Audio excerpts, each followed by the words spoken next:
welcome everyone to another episode of the Intellectual Saviors of Wrestling with your hosts, the Master of the Brain Damage, Martin. and the one and only Sam H. And this is the Raw review for the 8th of May, over here in good old Blighty. Blighty. Yeah. Hate that one. London, England. And despite what they advertised, it wasn't live. No, it was not. It was not live at 1 o'clock in the morning No. over here. We were all fast asleep. Well, you might have been. I was still up. Right, and how do we kick off this awesome, amazingly packed show? With Dean Ambrose. Allegedly on the phone to Kurt Angle. Apparently, that's what we've been led to believe. And for no reason whatsoever, Kurt named Dean as GM for the night. Yeah. It's a good thing JBL isn't on the show. How can we have this lunatic as a GM? Although, to be fair, I think JBL's in enough hot water as it is at the minute after his bring it to the table. Yeah. Where he made the ISIS reference. Oh dear. And as if he wasn't in enough trouble already over the Mauro Ranallo scandal. The alleged bullying. Yes, so that happened. Dean Ambrose as GM. And then he went to the ring to announce to the crowd that he was the general manager. Yeah. And then he got interrupted by The Miz. Ugh, I hate the Miz. And then The Miz then informed everyone that he'd spoke to Stephanie, and Stephanie had made him GM for the night. Co-GMs. Yes, and then we had a very big, hairy, angry man Oh my come God. down to the ring. Hairy, angry man. And of course, we're talking about the monster among men, Braun! Oh no. And he had his arm in a sling. Yes, Braun got injured against Roman Reigns, allegedly. God damn. They're making it up, man. Yeah, and he was moaning about something or other. I can't quite remember what it was. I think he was saying that he wanted the next title shot of Brock Lesnar, That was it. I want Lesnar! which is just not a good idea. No, Brock's a very angry man himself. And he doesn't like Braun. No. And then we had an appearance from the man who obviously has a death wish. he must do. Kalisto, who said, Braun, I want you tonight. I want to prove it wasn't a fluke. And then Braun jokingly said, I could beat you with one arm. And then with that, Dean Ambrose said, right, that's it. Match made. Match is on. You versus Kalisto with one armed. Christ almighty. I think Kalisto probably weighs as much as one of Braun Strowman's arms. Ugh. Yep. And then Dean Ambrose made another match for the night, much to the Miz's disgust. He will be facing Finn Balor. Oh my god. And that match was happening right now. Yeah. Dean mysteriously disappeared when Finn Balor came out. Still not Demon Finn Balor. No, but then I agree with it. He only puts on all the makeup and whatnot for special events or shows, which That's true. is the way it should be. Keeps it that bit special and authentic. So, match number 1. Miz versus Finn Balor. Now this match was going by alright. Finn was getting in a lot of the offense. As he should. And then, of course, Miz done the typical thing. Nah, screw this. I've had enough. I'm out of here. I don't need to fight you. I'm the co-GM. And then he started to walk up to the ramp. Then Dean Ambrose come out, went in a Teddy Long mode. Hold on a minute. That isn't how we do things on here. You're forgetting one thing. One very important thing. Miz pulled the referee over Oh. and disqualified Ambrose Yeah. for hitting the ref. Disqualified Balor. Yeah, that's the one. Him too. And he said, I'm the winner. I can do it. And that brought out that damn lunatic. We restarted the match. Teddy Long mode. Not how it's going to go down here on Raw. Yeah, and the match restarted, and yeah, Miz got hit with a coup de grace. And that was it. And Miz was defeated again. Woo! Okay. So, trying to remember what's next. Ugh. Well, that sounds great. We had a women's match. Wonderful. What women have we got in store today? We've got the Raw Women's Champion, Alexa Bliss, with her apparent new bodyguard, Yeah. Nia Jax. She was facing Mickie James. We're great. Who, Now, for some strange reason, had Bailey as a... yeah, it was weird. And then, of course, in the typical British crowd, whenever they come over here, there was a great big chant of, "Hey, hey, Bailey." Ooh. Oh, I hate that chant. No. And I think there was a "Hey Mickey, you're so fine" chant. Oh, dear Lord. No, she's not. No, she's not so fine. Trust me, you don't want to see the pictures. You don't want to see it. Now, again, I think we were we were discussing. It was last week. Finn. No.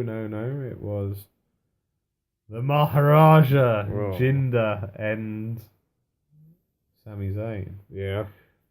And I had the exact same problem with this match.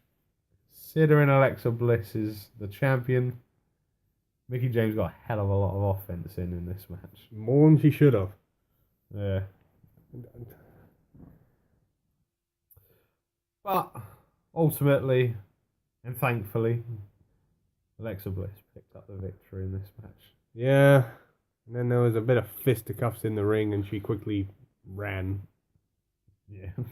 with Bailey chasing her, which means we'll probably have to have another one of those matches. Yep. And then Nia Jax dropped Mickie James Oh. with a big elbow. Oh. Yeah. And that was that. And then it was time for Braun Oh. versus Kalisto. And long story short, Kalisto got his ass handed to him. By a man with one arm. And then Braun turned around and said, "Look, this is a joke." And then unfortunately, a man appeared. A on man? the Titantron, Just any man? heavily bandaged up. It was Roman Reigns. Yeah, and let's just say, following on from the trend, England really doesn't like him. No. He got booed out the building. Again. Yeah. So nothing new with Roman. Congratulations, you've done a great job of building up another top babyface. Ugh.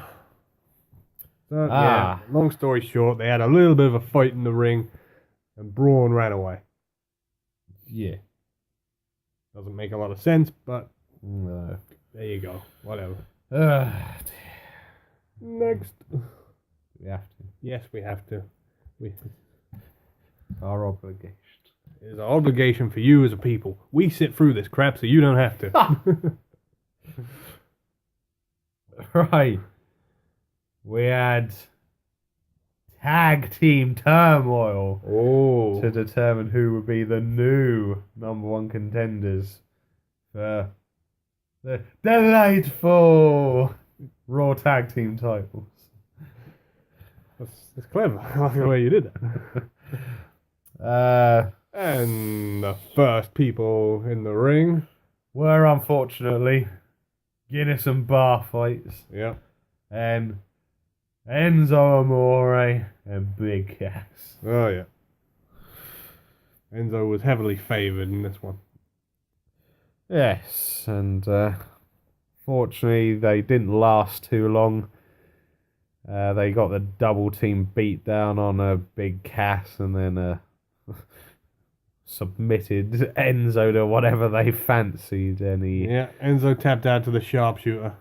Yes, and for some unknown reason, Cesaro's now decided he's not going to do the spinny round thing anymore because he's a bad guy. Cesaro swing. Yeah. Yeah, and the next tag team were Heath Slater and Ryder.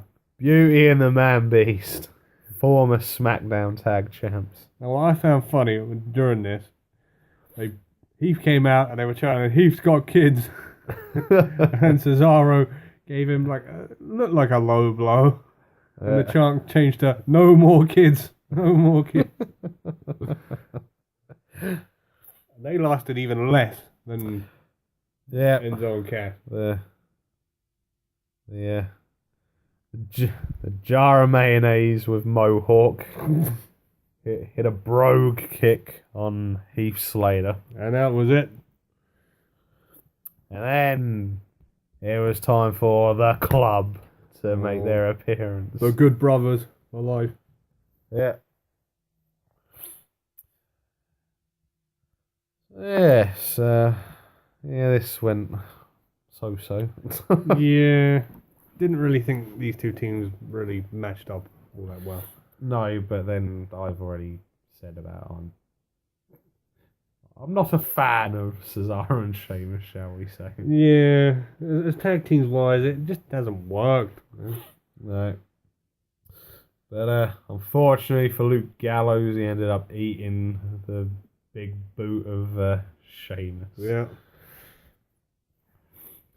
And then the final team in the tag team turmoil, the Golden Truth. Oh man. Yeah, and if you were watching this, the whole storyline was this was their last shot. They were gonna win this. Yeah. Gotta prove to everyone how good they could be as a tag team. There was a big backstage segment where they were trying to hype each other up. And go, yeah, come on, Goldie. Yeah, come on, Truth. We gotta do this. You've won belts. I've won belts. We've still got this. Yeah. And well, it just didn't happen. No. They took one hell of a beat down. Yeah. It's like if the whole story was for the fans to root for them, it didn't work. No. They just took a kicking. Yeah. And it was no surprise when they lost. Yes, Cesaro with a roll-up. Yeah.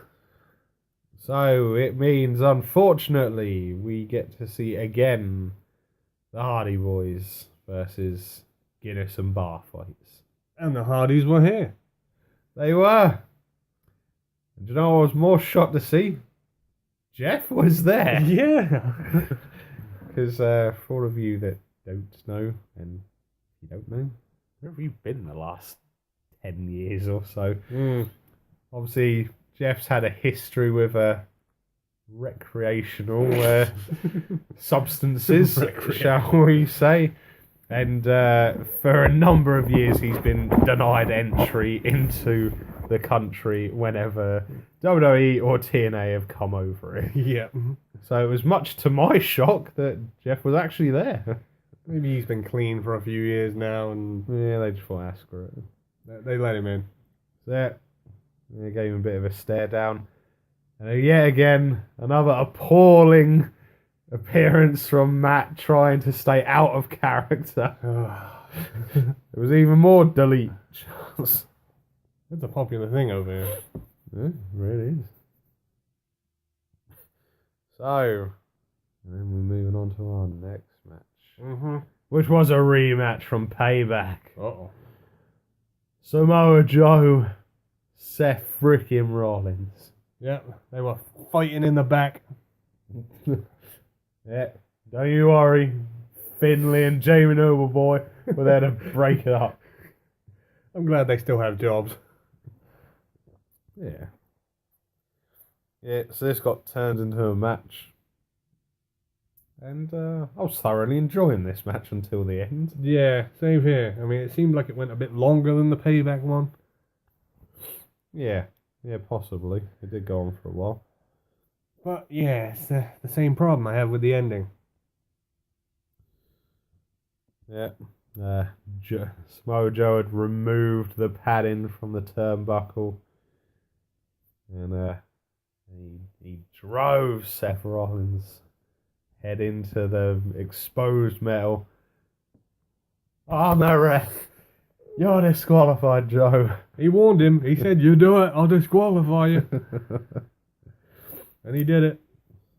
So no doubt this probably lead into a match at the next pay-per-view. Extreme Rules. Well, on the Raw side, anyway. Yes. So yes. Then moving on from that, we finally had some cruiserweight action Wow. from the night. Bit late. We had TJP. I'm not calling him his nickname. No, he's an idiot. And of course, it wouldn't be right. We were in London. He was facing off against Gentleman Jack Gallagher, Oh, yeah. and he had William III with him. But not 4th and 5th this week. No. And of course, we had Evil Neville on commentary, The king of the cruiserweight. and he told Michael Cole to shut up a few times, and he warned he'd put a beat down on him if he didn't watch his mouth. You need to watch your mouth, Michael. Laugh warning. So yeah, I haven't got a clue where they're going with TJP. I don't know. It's a strange It's one. just stupid and confusing. And apparently, Neville told TJP, "If you go out there, get the job done against Gallagher and prove yourself or whatever, you can have a title shot." Yes. But then after TJP stole the win by holding the tights. He had a good hold on them tights. He really did. He nearly showed his ass. Yeah, I was getting a bit concerned. nearly indecent exposure right there. And then, like, on commentary, Neville started saying, "Oh, I didn't promise anything." Yeah, and then TJP started putting the beat down on Jack Gallagher. And then Double A come in for the save. The Banana Man. Yes. Yeah, and he put a quick beat down on TJP, and then he went, "Screw you, I don't need this." Yep. So Team Good is in the ring. Yes. Hopefully this doesn't lead to another tag team match. Oh, wonderful. Oh, Moving on to our next match.